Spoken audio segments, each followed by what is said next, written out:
This Hangout on Air is live. Good morning. Thank you for joining us, all of those lovely, lovely people out there in TV land.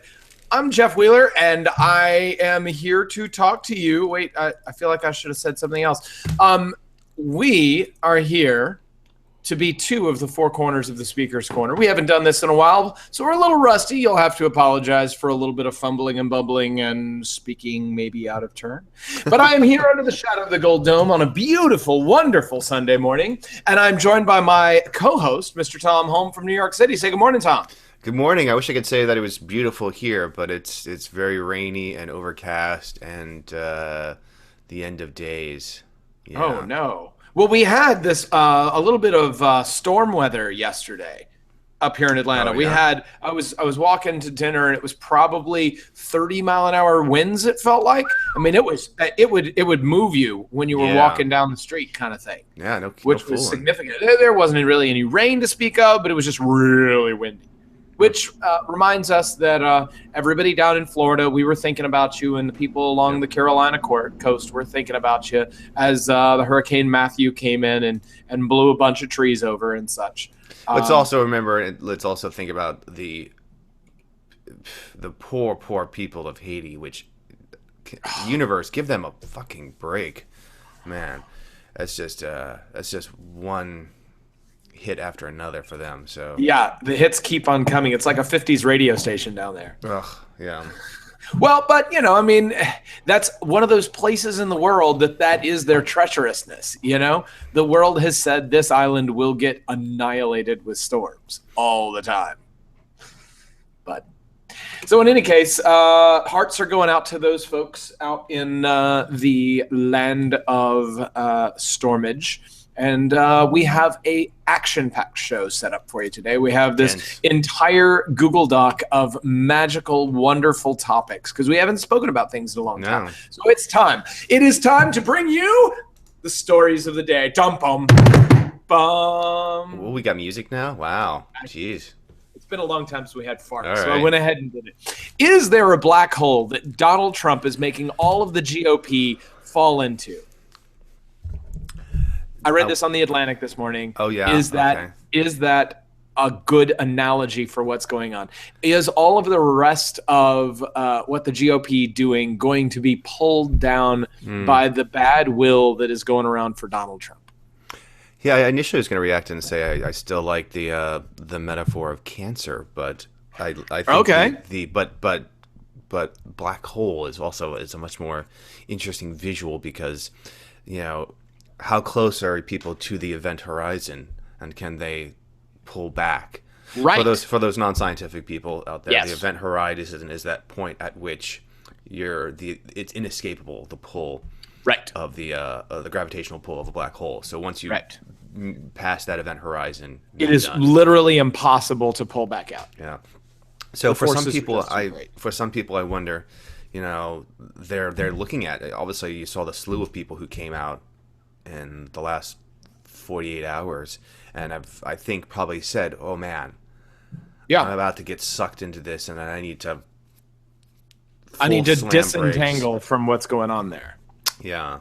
Right. So that's an interesting. I'll have to read that piece. Did Paul Ryan, I know he released some statement recently. Was he one who basically said, I can't put any support behind Donald Trump? No, he did not. I think he went so far as to condemn recent comments, but not as far as, say, a McCain or Senator John McCain or Senator Ayotte in Maine. Don't know him. Sorry. Her.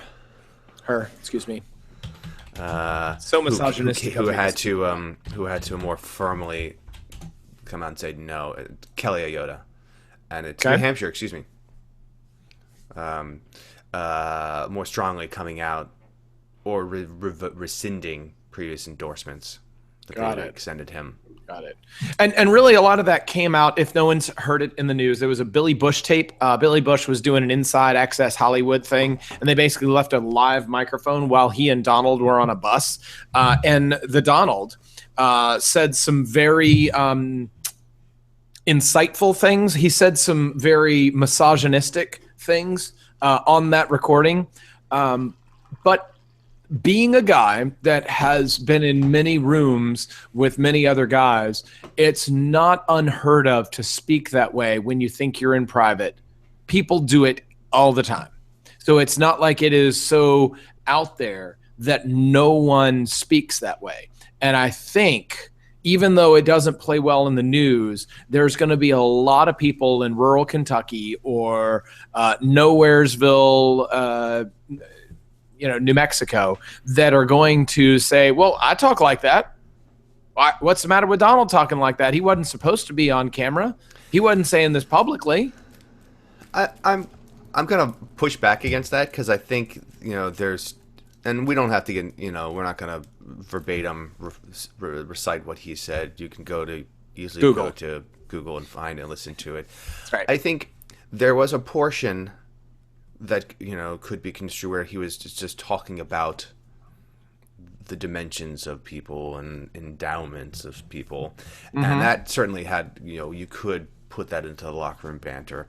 But when he goes to talk about, like, describe forcing himself on women, and basically because of who he is, they'll let him do it. I mean, that's moving away from locker room banter and talking about proudly asserting sexual assault, which is a little bit. I'm hard pressed to think of anyone who I know who, in a locker room banter, would talk about something that approaches sexual assault. So that's where I feel like he toes from one end of the spectrum to the other in the same conversation. So I think it's a little bit. I personally, I mean, obviously I'm not rural Kentucky or, as you say, those regions. Right. So maybe my mindset of what's acceptable is different. Right. Well, it is probably different, but I would hope people would recognize that it was. I think just calling it locker room banter is really diminishing the content. Okay, so I think there can be good that comes out of this in that it makes everyone realize that locker room banter really does support a way of doing things that's not really acceptable, right? And it brings it to the forefront so that people can then discuss it and really look inside themselves and say, do I really want to talk like this whenever I'm sitting around, and do I want to treat my concept of females in that general manner? But at the same token, I think it happens more than historically has happened more than one would want. And I believe that tape was from some time in history, maybe 4 or 5 years ago. It was from 11 years ago. 11 years ago, 2005? Yes. Okay. So that's, again, in history when he wasn't in a place where he was going to be doing this, that, and the other. But the bigger perspective to me is not necessarily going through his comments. Does that put a drain on everything else that is supposed to be going on in the political world? And does that basically go back to the SNL line that the Hillary Clinton impersonator stood up there and they said, "What do you think about this, Hillary?" And she says, "I think I'm going to be president." Your 2 minutes. Your 2 minutes, Secretary Clinton. Oh no, he can have them. Continue. Yeah, it's this is again going back to that black hole. It's the absence of. I mean, with only a few exceptions, I think, like his tax plan. I'm hard pressed to think of any actual policy that he's put forward. Wall? Exactly. He has talked about realistic policy. Yeah, but okay. So here's my beef with that, right? Why are we going to elect somebody to a political office that has already determined what their policy is going to be when they have never been in the room to get the real briefing on what it is, right? I would rather hire somebody for the job of president, because that's the way I look at it, is I'm hiring somebody to do a job, and that job being the president of the United States. I would rather hire somebody for that job that I trust their decision-making skills, rather than hiring somebody who I feel like has already prepared an answer for all of the questions. Well, right? then flip that around. This is a person who I truly do not trust decision making Oh, I'm not skills. saying I So trust now Donald. Oh, I'm not saying I I trust want Donald. to know. Okay, what since I highly doubt your. It's I feel like it's the job interview. Are you going to really hire someone who's like, oh, trust me, I'm going to be really good at as your salesperson? Well, but you don't have any experience. How would you, here's a customer. How would you, don't worry. It would be great. I would go in there. I would really convince them. Wait, and you want to sell, and you want to be my latex salesman? Right. Really? Right. So, but the thing is he does have some experience in related things, right? Doing big deals with China and these types of things, right? I think that he does have some relevant experience. It's not direct experience, and I think that's actually his biggest strength is that he is not a politician in any regard. Hillary Clinton is a full-bore politician.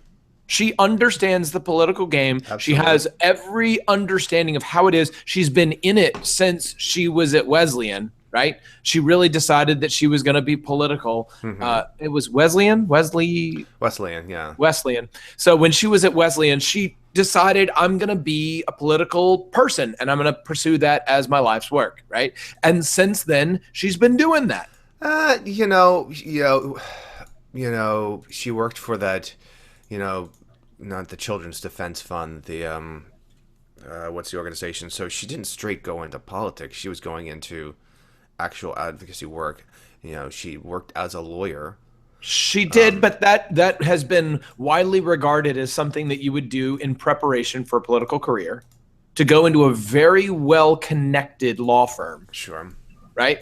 So it is reasonable to think that is a logical move if one wanted to be a politician, as well as getting some boots on the ground time to the liberal movements that exist out there. And one of them was that Child Defense Fund or whatnot.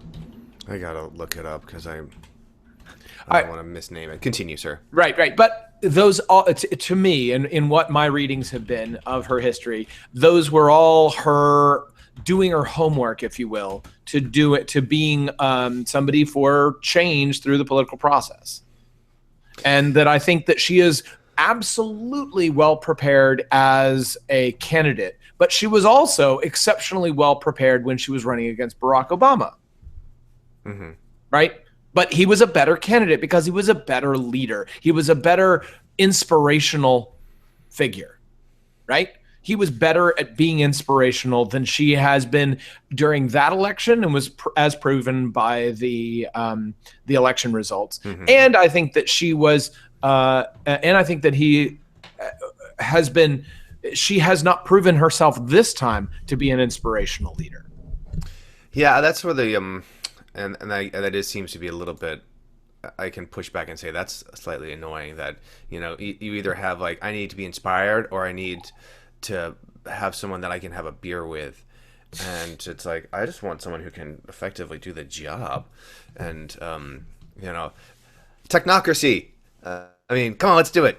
Let's get more engineers in the House and Senate. Unless, I mean, it's like you look. Well, I mean, you had Ben Carson, who is that kind of technocrat.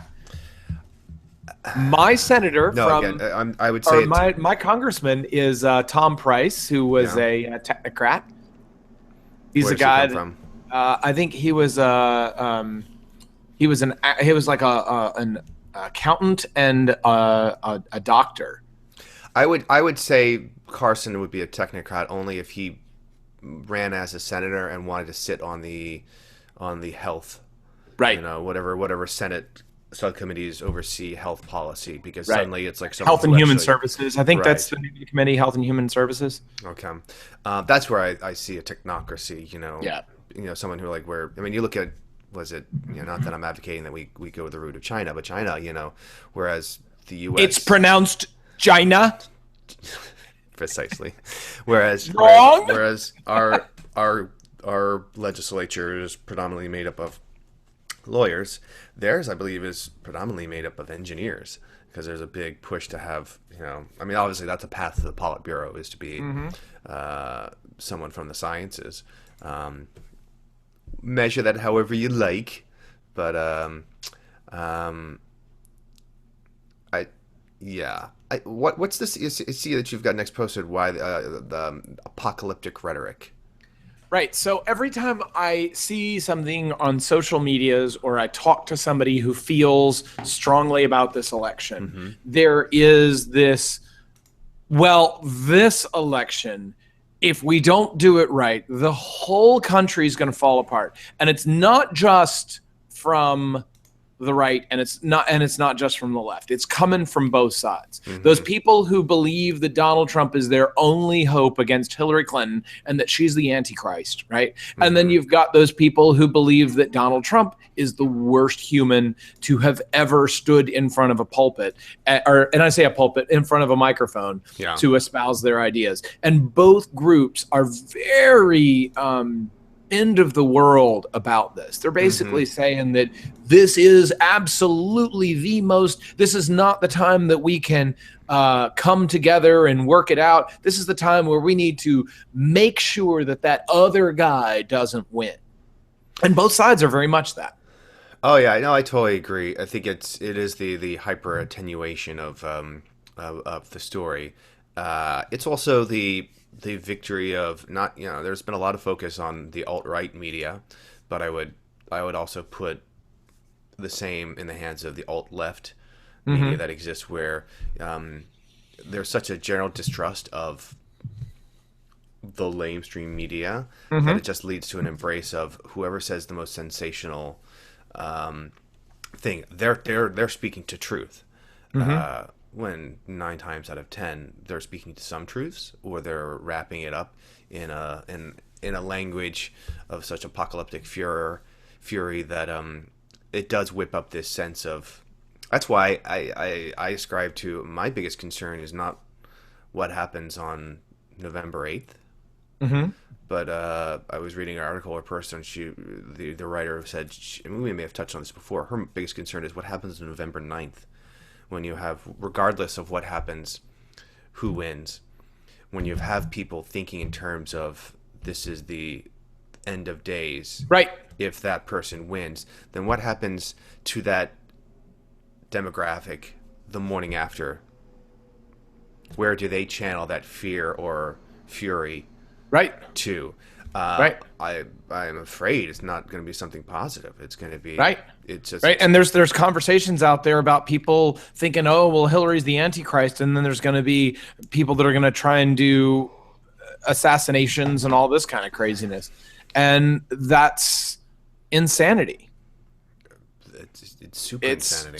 Straight insanity. And why in the world do we, although we have done very well as a country to not have those types of overthrows in our history, but I don't know that we've been up against what we're up against.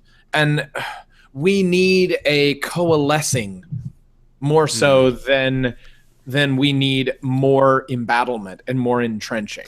I saw a through line with, it's not on the docket, but so in Colombia there was a huge, at the time, a very huge breakthrough where the FARC, which is the Marxist guerrilla group that has been at war with the Colombian government for decades, officially they brokered a peace deal.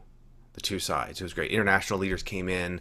Everyone was like all dressed in white. It was great. Eventually, Juan Manuel Santos, that's the president, he just received the Nobel Peace Prize for his works on this. So it went to a plebiscite. Plebiscite. God, I love big words. Yeah, there you go. For the people, and it lost.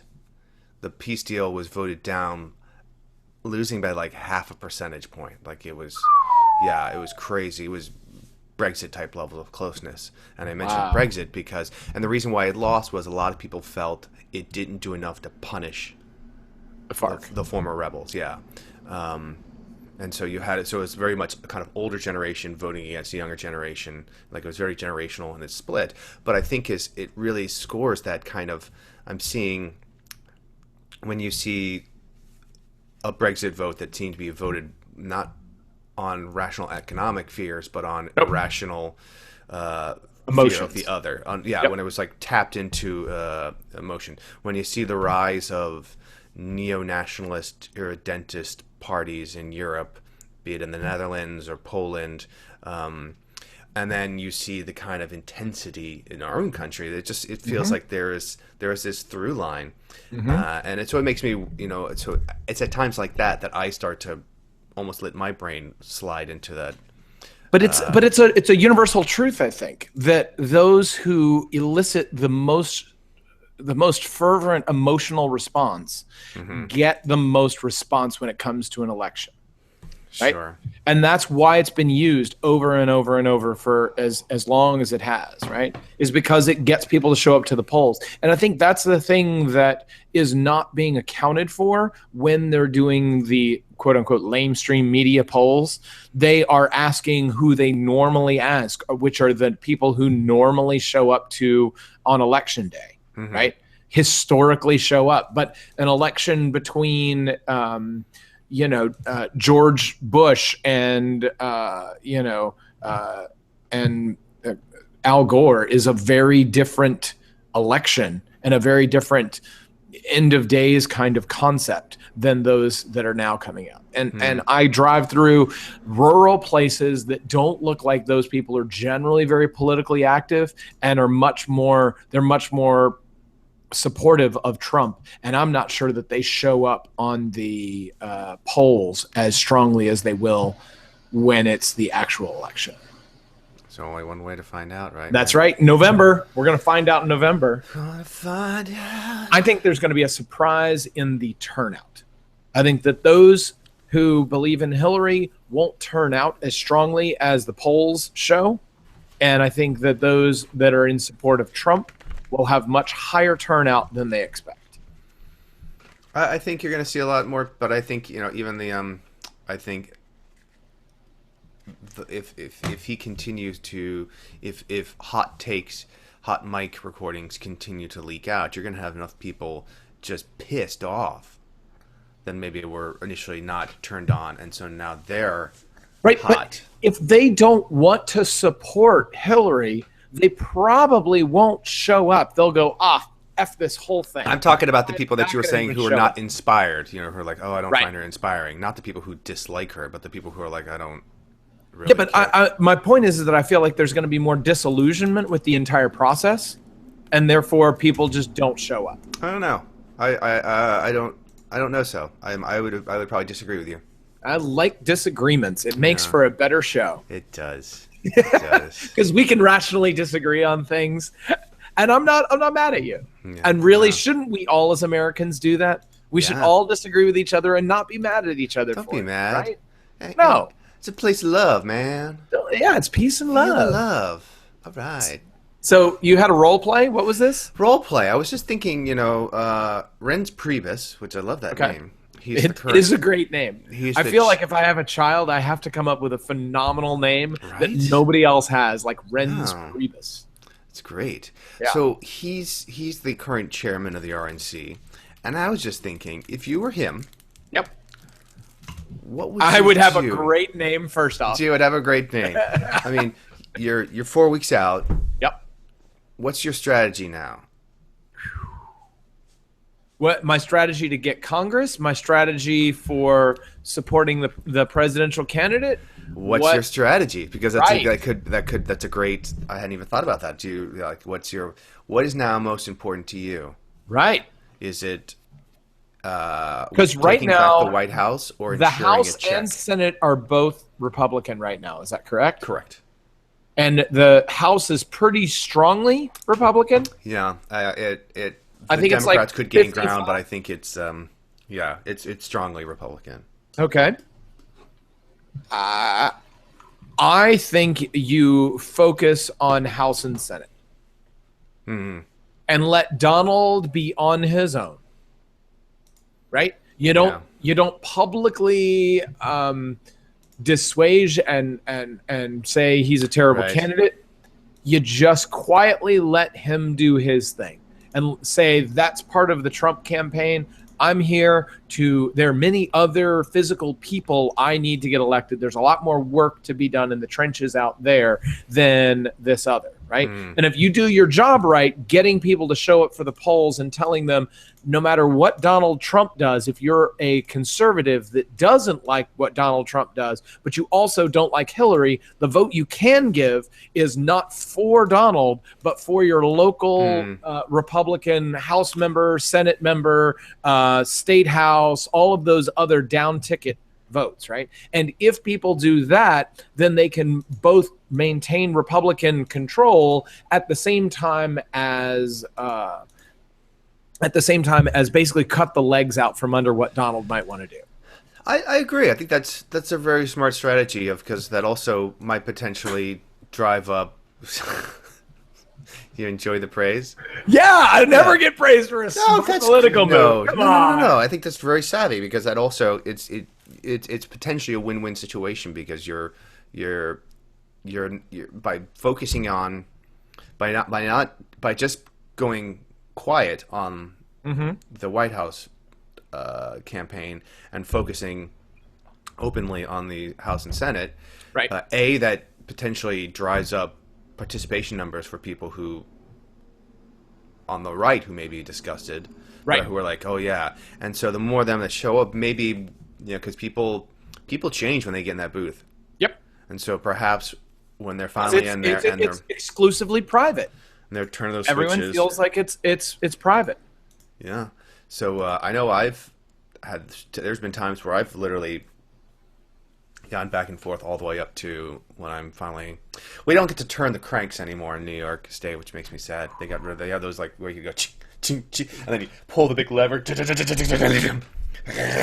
it always felt like, yeah, my vote really mattered until a friend of mine who was much more political savvy than either of us combined. She was like, yeah, those machines are fun, but they're really flawed and lead to a lot of discounted votes. And I was like, oh. And she was like, yeah, that's why they had to get rid of it because it was fun and cool, but it was kind of. So why don't they leave one of those machines? Oh, for the people on the corner. Feel good. So so it's like once you're done with your actual vote that's electronic, you go over and take a spin on the chunk. You know what I mean? Oh man, that'd be fun. Wouldn't it though? I wonder if they have those in a museum. I'd like to go. Turn the crank. It feels good, man. It really feels. I've only ever done electronic voting. Oh. I've never done any other kind of voting than this terrible Diebold voting systems. Yeah. The crank. So my dad is now. You've met my father. I have. Yes. He is now a paid volunteer for his local polling. Oh yeah. Stations, right? So he goes around and does the technology stuff. So he basically makes sure that all the voting machines works. Gotcha. Right? So he's like, oh my God, this stuff is so archaic and crazy, right? So they paid $180 per battery pack for each one of their things. And all it was taped together D-cell batteries. No. Yep. Oh, man. But it was taped together in such an arrangement that you couldn't do it unless you knew what the arrangement was. But it was basically D-cell batteries that were taped together just so, right? Good Lord. Yeah. And that's what they have as their things. They're not rechargeable. They are only one use, right? Yeah. But since there's enough D-cell batteries, it'll run for 4 days without shutting down. So you're good, right? Because each election, you just buy new batteries. And how much does that cost? And where do they get them from? They get them from the original equipment manufacturer. And that's what it's all about. Just kind of like the military-industrial complex. Yep. Make something proprietary and force them to buy your razor blades. Yeah. I still have my Mach 3 because when I was a senior in high school, they mailed me a free Mach 3. It may even actually still be the original handle. Wow. They sent me a free one with 3 cartridges, and I've bought cartridges ever since. Wow. And the cartridges cost 80 cents to make, and they charge you $15? Exactly. No, it's I mean, I love my razor. Yeah, I know I could probably definitely shift to the Dollar Shave type whatevers. But man, it is. Yeah, once you just got to get someone hooked, and then just keep feeding on that trough. That's as long as you can get it. That's it. Speaking of feeding the trough, we'll shift to a fun thing. So I went to, not that this hasn't been fun. terrible of me to say that. But this weekend I was at New York Comic-Con. Congratulations! How awesome was that? Oh, it was great. I only went for 2 days. It was my first time. Nice. I only went for 2 days because I kind of screwed up when I was ordering, and I could have definitely gone a third or fourth day because it was a lot of fun. Saw a lot of stuff. I sat in some great panels. I saw. Oh yeah, it was really some really interesting panels. Right. But that's not what I wanted to talk about. What I wanted to talk about is preparing. Basically, I wrote this as what not to wear for Halloween. All right, so it's October, so Halloween's coming. So if Comic-Con's any indication, I know what the most popular costumes are going to be this year. So if you were thinking about these, maybe think of something else. First off, ladies and men, if you're considering this too as a kind of a gender bending thing, 11 from Stranger Things, you're not going to be the only one. Because I saw 11s literally by the dozen. Boom, boom, boom. Literally, if I were to turn any direction on the floor, there would always be like an 11 in my frame of vision, my field of vision. But Stranger Things is not actually a comic in any way, is it? No, but you know how these conventions have expanded to cover, lots of mass media. So no. The other thing is, gentlemen and ladies, unless you do a really creative kind of mashup of it, which I saw some, and I was like, okay, that's clever. Your Deadpool costume is kind of dead. Dead is a cop out. Yeah. If you do it cleverly, which I saw some, Deadpool meets Bob's Burger, and I was like, that's funny. It was just like Deadpool, but he was like he had a mustache and a white apron, and you can do something with Deadpool. But you can't just be Deadpool. Don't just be Deadpool. Right. Spice it up. Right. So yeah, that's my Halloween costumes. Okay, I looked through the internet before this, and my favorite thing that there was a list of these are great costumes at New York Comic-Con, and somebody showed a picture of Mystique that she was in the middle of switching. Oh man, I wish I'd Did you seen see her. that one? I saw that photo. That's a really great costume. Oh man, I looked at it and I was like, nailed it. Yeah. Right? That's excellent work. All of her costume on this side was like a military uniform, if you will, and then on the left-hand side was the blue magicalness that was going on, and it was in the middle of twisting across her body and across her face, or half her face and a third of her face was done that way. I was like, oh, so good. Nailed it. Yeah. My favorite one I saw was that it took me a while because she passed me, and I was like, and I was like trying to knife back to get her. What's this woman? She's online as the Scarlet Stitch. That's her name, and she had crocheted her outfit, she was the Unbeatable Squirrel Girl, which is a comic I love. But she had everything. She had her tail, her utility belt, her jacket, everything, and it was all crocheted. It was unbelievable. What was that? I was trying to Google the Scarlet Stitch to see what I could come up with, and apparently it's also a band. Oh, really? That's funny. I think if you look her up on Facebook, I think that's where. Okay. Yeah, Facebook, the Scarlet Stitch. Got it. All one word. Yeah. So, and you didn't see a huge number of Pokemon costumes? I did. I saw. Yeah, I did. Was it overplayed? No, I don't think so, because there's enough different characters and age groups. And hey, if you see a little girl dressed as a Charizard, that's just freaking cute. It is. It makes you want to have babies just to dress them up as a Charizard. I meant to ask you, have you played the Pokemon Go's much? Not much, no. Okay. I don't think I've played it at all since we last spoke about it. Got it. You? Yeah, too much. Too much. It's all right, man. A couple of the guys at work are also playing it, and they're starting to get competitive to try and catch up with me. Nice. But I have a built-in assistance in that where my home is, I can get one Pokestop without leaving my bed. Nice. It's beautiful. Nice. Yeah. So you wanted to talk about something about debate night, is that right? Yeah. So tonight is a debate. It's the second debate of the presidential election. Do we think we're going to see different responses from the candidates, or is it going to be more of the same?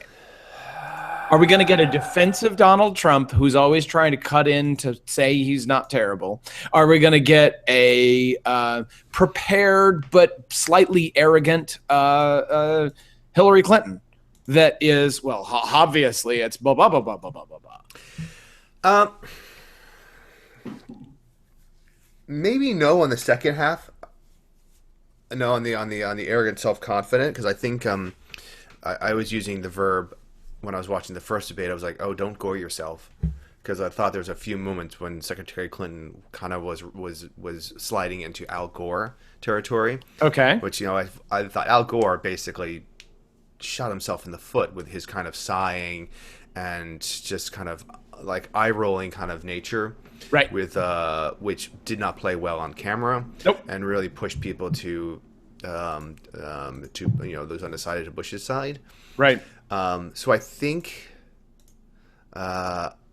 because if I noticed it, hopefully some of her handlers noticed it, and so she coached again. And it was very much brought up in all of the after debate discussions. It was actually referenced in Saturday Night Live spoof. So I'm certain that it was noted, and I think that's gone in this next debate. She's too well prepared to do that twice.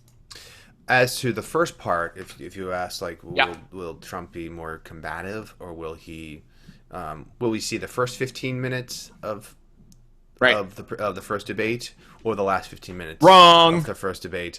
I honestly don't know, because he's such a strong-willed person. Yeah. That I wonder, how much will he listen to? Because you hear that, he's a little bit of an ADHD type personality, and I don't know, how much coaching he will listen to. And then obviously he's probably had a lot of distraction, be it responding to the Miss Universe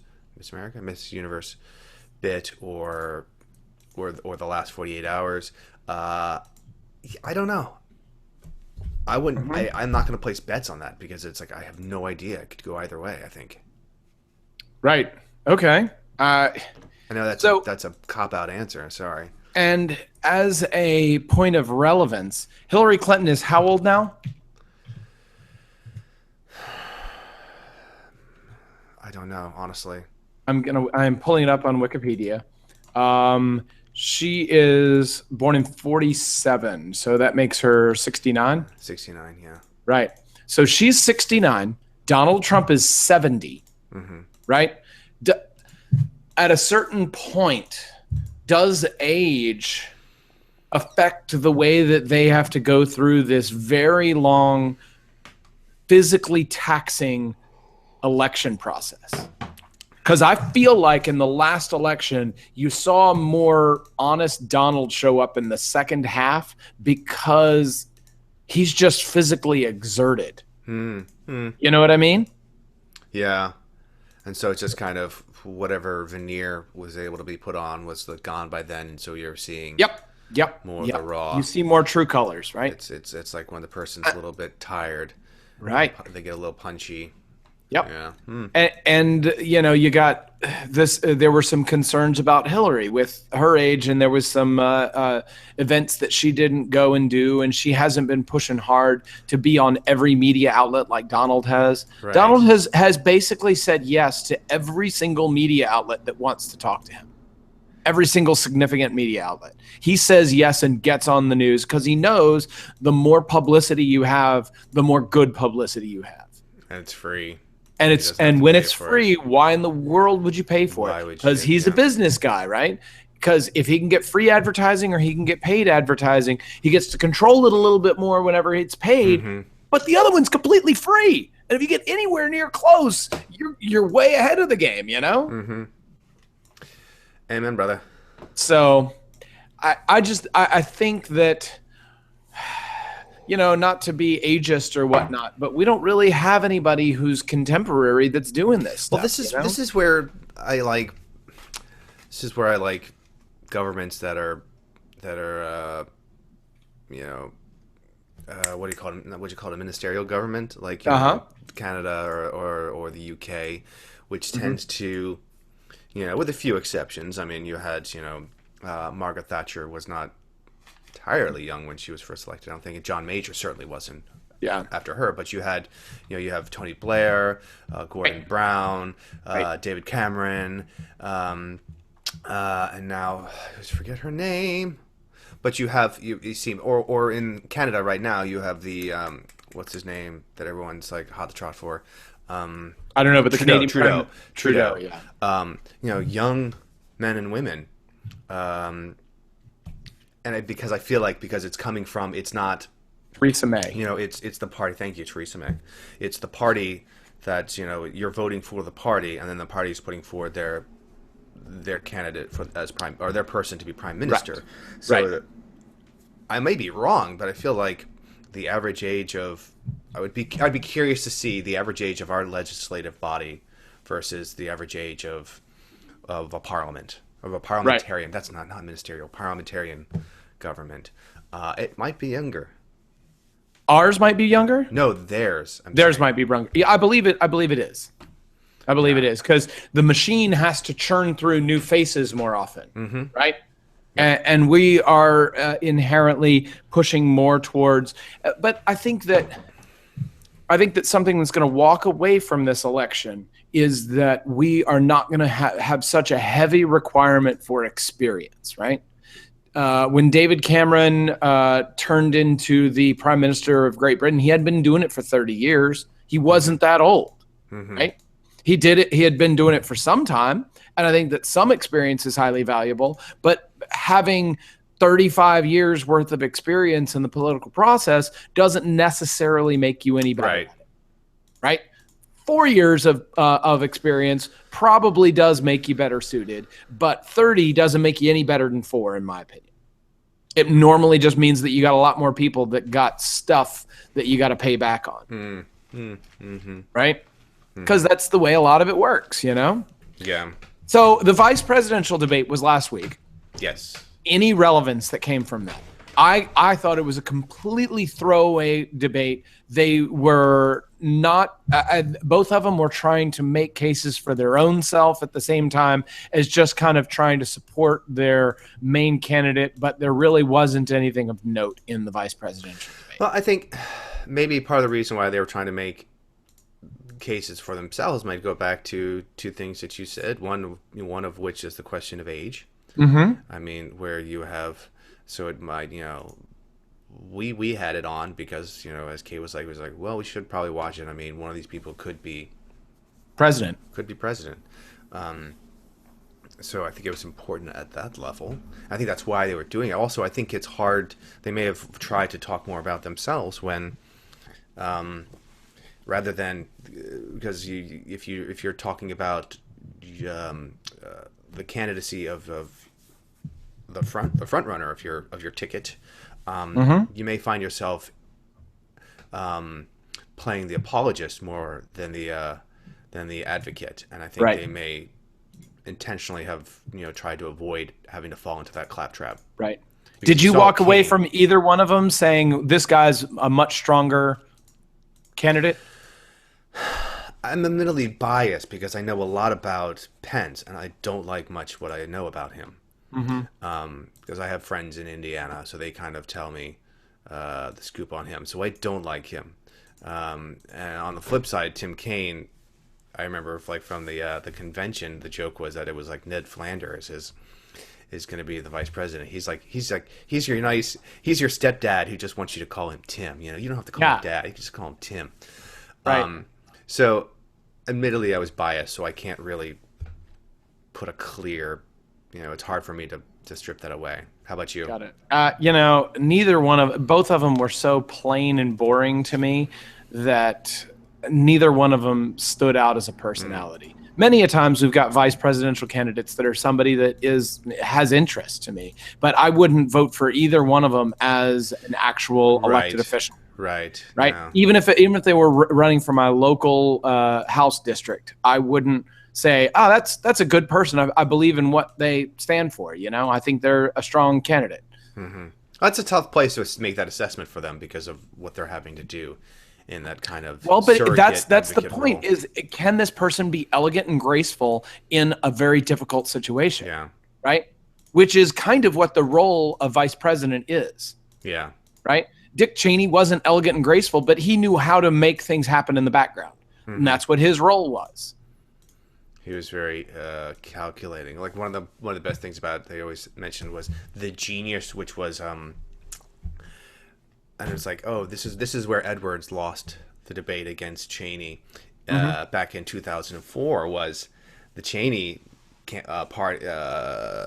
Cheney's handlers were able to like advocate and secure that the debate would be seated, because they knew that Dick Cheney hunched over a podium and a young John Edwards kind of smiling and looking handsome was going to be very kind of Nixon Kennedy-ish. Whereas if they could be seated, Dick Cheney could espouse that kind of more grandfatherly, I'm extolling wisdom rather than leaning forward. It was a stroke of genius. So I put a note in here to ask, and I think I know the answer. Jeff, have you watched Best of Enemies yet? Never even heard of it. Oh, I thought I mentioned it to you. I highly recommend it. I think it's on Netflix. Okay. Which is great because it'll tie into our next piece bit. But it's a documentary about the 1968 Democratic National Convention. Okay. And it was basically what it's about is ABC News. I want to say it's ABC News was struggling in the ratings, and so they were trying to figure out a way to boost some rating of their coverage of the of the debates. So their idea was to bring in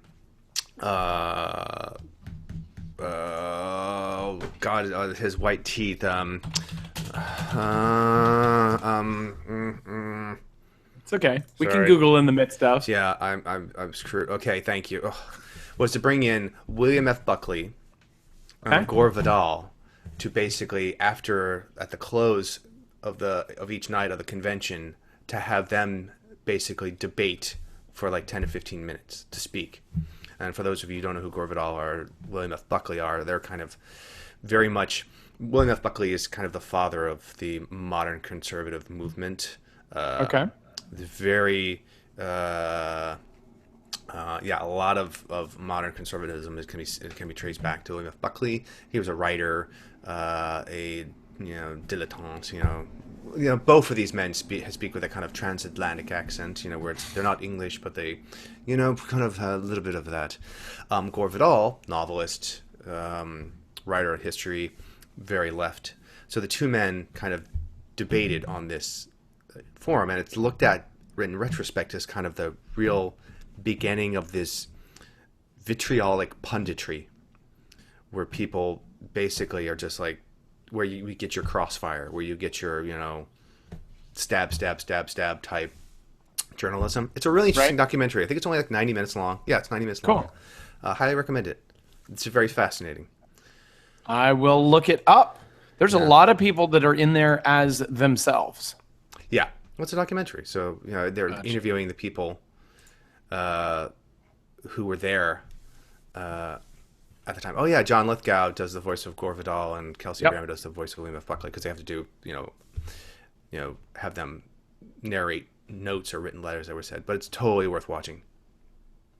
2 men, 10 debates. Television would never be the same. I will stay on the debates is that we should change the format of these debates. Have you ever seen Intelligence Squared debates?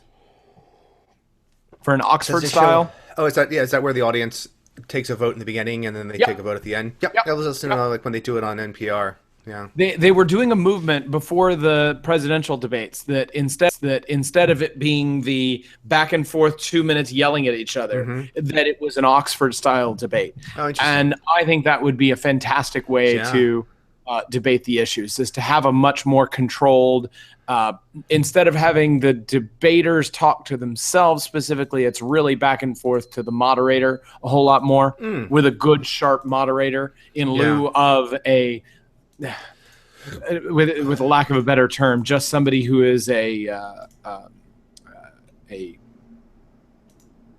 forget the word. They just work on CNN or whatever. Somebody talking head. Yeah, talking head. The Anderson Coopers of the world, which are just kind of Any case, one of those types. And really have somebody who's more into the issues that is there and relevant to what's going on. Well, that'd be interesting. I would kind of like that. It would be interesting because then you would get a much more. I mean, they do sometimes where they have like viewing audiences that right, will have a dial to swing which way right. where a response is sending them.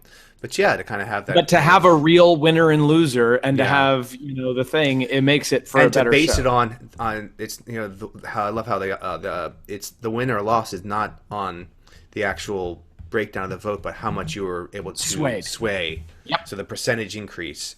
But is that going to be gamed? Are the political powers going to go, okay, I need everybody to go in there who's really supporting our candidate to say that you're undecided, and then switch?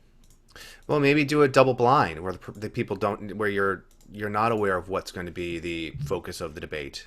Right. So you can't stack the audience. Like right now, we know that tonight's debate is on national defense. Is that what it is? Hopefully. Where you wouldn't know what it is.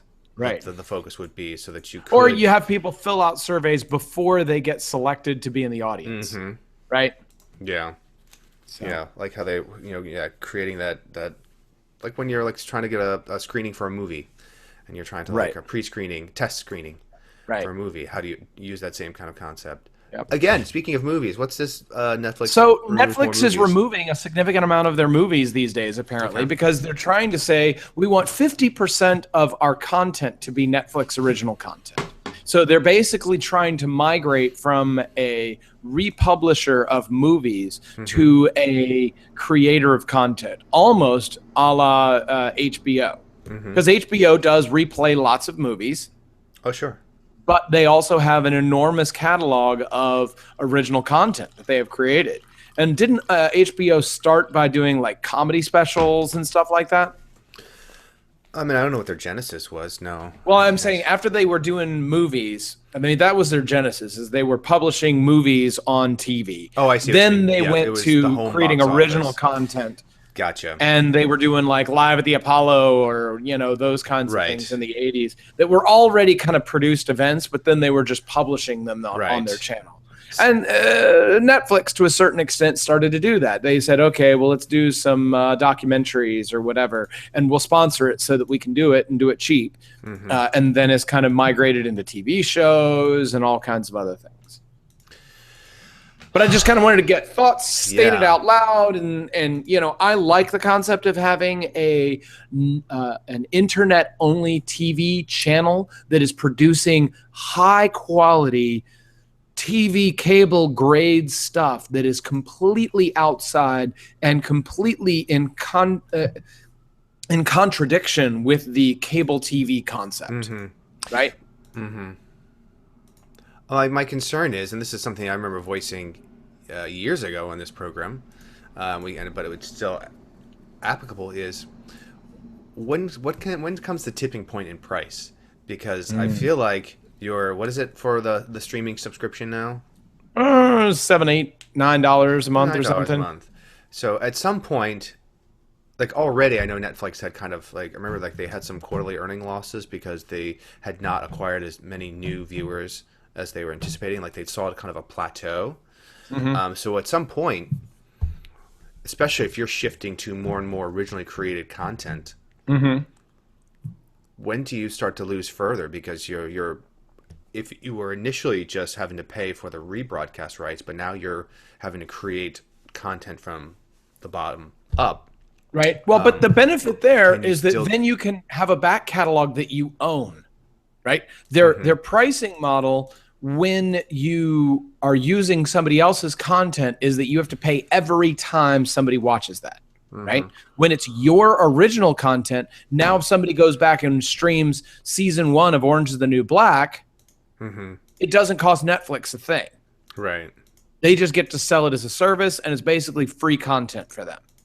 And so that's their business model, is once you get a catalog that's big enough of your own original content, then your profitability goes skyrocketing versus the initial cost of producing new content. Right. That's interesting. And Amazon's trying to do the same thing. Sure. Yeah. Which, by the way, I think is brilliant. I am looking forward to the new. I think it's November 19th when it starts. What is the new GT with the guys from Top Gear? Grand Tour. I don't know. I think that's what it's called. The guys from Top Gear, the British Top Gear. I know. I never watched it. Ah, gotcha. They're redoing it on Amazon Prime. Okay. See, here's also a question: is and this is the old man in me, and this is something. You kids, you get off my lawn. No, it's that I dislike. This really is gonna make me sound like an old man. Yep. It's going to make me nostalgic for I don't like binge watching. I think I've mentioned this before. Yeah. I like the whole, like right now we're currently watching this great series on PBS called Indian Summers. Okay. It's and I'm sure I could probably, like, this is also going back to like when Downton was on NPR and not NPR, on PBS and Masterpiece Theater, and I would have some friends being like, "Oh man, I've already watched it all. You can stream all the episodes from blah blah blah because it was already out in the UK." And I was like, "No, there's something I still have fun watching the show episodic and value. coming in the next morning and being like, "Oh my god, could you believe?" And then having to think about it for a week. Like, and like discuss and think and then get excited for when the next episode drops. When you suddenly have all 8 episodes of Luke Cage drop on the same day and you can just run right through it. Yep. I don't know. It makes me sad. Unless it's done like the only thing I really have will profess to binge watching was Stranger Things. We watched basically in a matter of a few days. Yeah, but I felt like it was like a really long. Good? That's great. I think it's really well done.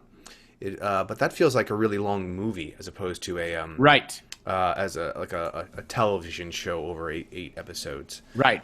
And that was going to be my point, is that you're going to see the format change from television show that drops at once to being a 13-hour movie that is broken up with many intermissions. So if we see more of that, then it makes sense to me. And so I guess my point to that is that they have found that binge watching is very valuable to a lot of their people. They really enjoy it. They'll have a whole weekend where they feel like they get their $7 worth of value out of it to binge watch one show every month, right? So if that's a value proposition for their client base, then aren't they going to produce more of those? And I think that the producers are going to reform the paradigm so that some shows are going to be released like that. But Grand Tour, the motoring show, is going to be released episodically. They're going to be releasing that one episode every week. They're not going to be binging it for Amazon. Oh, so there's an example. They're stringing it out. Both. Okay. Correct. And so I think that there's a place in the world for Netflix to have some that are episodic. Same way they did mini series in television way back in the day, and it was, three 2-hour movies or whatever it was. I think that you might get things where you get breakups, right? So there are 5 episodes that are released, 5 episodes, and then the last 3 are released at the end. Kind of thing. I see. And that there's a month in between those, and they kind of play with the formatting. And I really support them being able to play with the format. We shall see. Time shall only tell, right? Time shall tell. All right, we're getting long-winded. How long have we been on the air, my friend? Oh, a very long time. Has it? Is an hour and 20 minutes. Whoa! Holy crap! An hour and 10 minutes or something. Should we try to run through these last 4 things? Let's plow through. Wow! If thank you all of you who are still with us. Yes, we're long-winded bastards. We apologize. That's okay. U.S. officially blames Russian government for hacks. Which ones? I believe the DNC. Really? I think so. Yeah. Wow. Basically, officially indicated or stated that they believe that the Russian government is trying to sway the election. Wow. And then back in security news, there is a second NSA contractor from Booz Allen that was recently arrested for attempting to take sensitive documents, but they did not arrest him under the same law or they did not charge him under the same law as they did Edward Snowden, because there was no danger to person's life or whatnot, because all they did is they raided his house and found papers and CDs and flash drives filled with sensitive information, with a bunch of confidential or classified documents, right? And so therefore their concept was he could have gotten it away, but he didn't actually give it to somebody, so we can't try him under this. And that to me just goes to the fact that why are we running the NSA with a bunch of contractors from a third-party company? Yeah, agreed. It's just too important of a thing to do that. And if you have to outsource because you have that much work, you're doing too damn much. Yeah. You're doing too damn much, right? You need to prioritize and cut down on the amount of espionage that you're doing if you have to hire outside contractors in order to get all the work done. It's like I never understood the security contractors like Blackwater and all those things that got, the billion-dollar contracts to do things that seem to be like military work, but we're outsourcing it to a private contractor. I'm like, that's right. And it leads to problems. Also leading to a problem. How's your phone? Mine's fine, but we have a common friend who has a Note 7 who had to go back and switch it out. Those things are exploding all over the place, and it's just from them trying to cram more electrons into a smaller package. Yeah. Right? And when you do that, physics at some point gets involved, and the circuits are too damn close together. You'll end up heating the thing up, and kablooey. Kablooey. Wow. Jeez. Well, I'm glad. Speaking of a debacle, what's going on with this EpiPen, man? Insane, right? It is. It just goes to tell me that our health system is still completely broken. We do magical things in our health system, but the way we pay for it and the way we compensate companies for doing stuff is completely broken. Yeah. Agreed. Yeah. And that was the reason I wanted to bring up the EpiPen, is that it just is a perfect example of how broken the compensation system is for our healthcare system. It's a canary in the coal mine. It's if I can use that analogy or metaphor. What is? The EpiPen is a canary in the coal mine? Canary in the coal mine. Okay. You know what I mean? Yeah. So there needs to be a holistic approach to addressing the issues of healthcare in this country. I think again, I rattle on this all the time. Everyone wants a silver bullet because it seems like it's easier to like write policy that's like, this is the issue. No, that's the issue. No, it's like there's breaks all throughout the process that need to be addressed collectively, right? And no one so far is doing that. And it's everything from the fact that a doctor has to carry millions of dollars of malpractice insurance that cost him $300,000 a year to have his practice, right? And he has to charge somebody to cover the cost of the insurance for malpractice insurance because the legal system is such that it costs so much to defend those cases, even if he's 100% right. Or she graduated from, with her medical degree and has a ridiculous amount of $500,000 worth of debt that she has to pay. The school she went to is just she went to a state university, right? And still is paying almost like for-profit prices. Which again, also, we could talk also about university, which I love. It's like I don't understand how university is becoming more expensive when you're seeing more and more work that's being outsourced to adjunct professors. Right. I think of my wife, who's working at university right now as an adjunct professor, not getting paid very much, but I'm sure the cost of tuition keeps going up. Yep. It's a messed up system, man. There's so many things. Up so many levels. There's so many, and there is no magic bullet. You got it nailed there. There is no magic bullet, and the holistic approach is the only one who fixes it. And we might do that next time. You didn't have to think about. We brought up a lot of topics today. Right? Hell of a lot of topics. We brought up a lot of topics, and we gave you a lot of ideas as our listeners and as our watchers. So, but you don't have to think about these things like I do. And you don't have to think about these things the way I do either. But we're going to ask that you, on your own, at your own time, and in your own way, think. So long. Farewell.